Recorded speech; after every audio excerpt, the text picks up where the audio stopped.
शख्सियत था।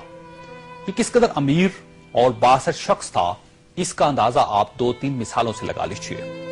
ये लंदन में था, इसे शुमाली लंदन का एक घर पसंद आ गया। इसने वहीं खड़े खड़े ये घर 1 करोड़ पाउंड्स में खरीद लिया। ये पाकिस्तानी रुपए में 1 अरब 40 करोड़ रुपए बनते हैं।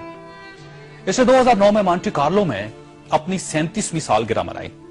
ये दुनिया की महंगी तरीन सालगिरह थी, जिसमें रूस के एल्युमिनियम टाइकॉन ओलेग टेरिपास्का, सोने की कानों के मालिक पीटर मुंक और मोनाको के शहजादे अल्बर्ट समेत दुनिया भर की मशहूर शख्सियात ने शिरकत की।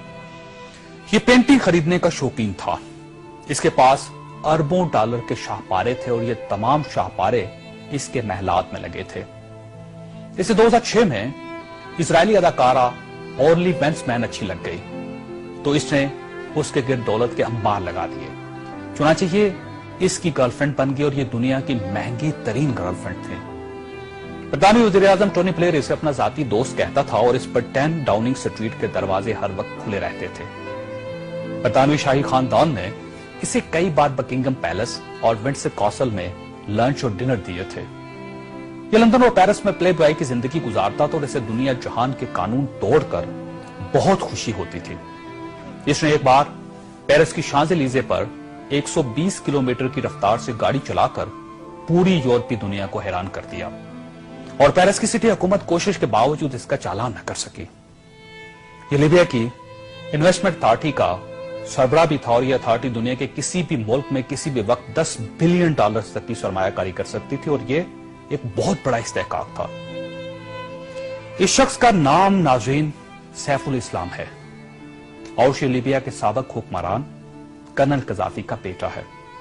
सैफुल इस्लाम कर्नल कज़ाफी का वारिस और वली अहद भी था और इसे दुनिया का इसके बारे में ख्याल था कि यह कर्नल कज़ाफी के बाद लीबिया का हुक्मरान होगा। ये इस कदर बासर था कि कर्नल कज़ाफी को न्यूक्लियर प्रोग्राम तरक करने पर भी इसी ने कायल किया था। इसने बल्गारिया के उस मेडिकल ग्रुप को छुड़वाने में भी बड़ी मदद की थी जिस पर बच्चों को एड्स के टीके लगाने का इल्जाम था।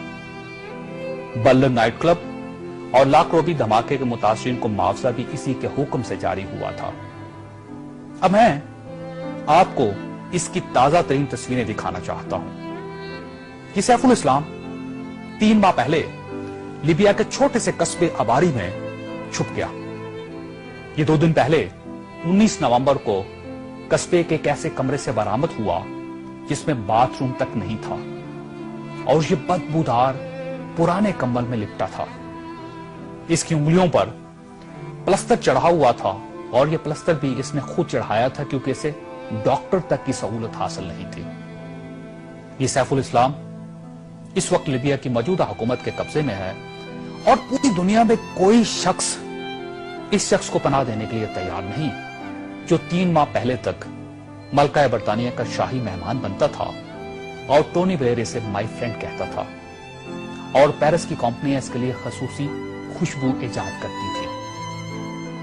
यह है सवाल और यह तस्वीर दुनिया के उन तमाम हुक्मरानों और इनके खानदानों के लिए इबरत का सबक है जो इक्तदार को सब कुछ समझ लेते हैं और जो इस ज़ौम में मुब्तला हो जाते हैं कि इनके इक्तदार का दरख्त हमेशा सब्ज रहेगा।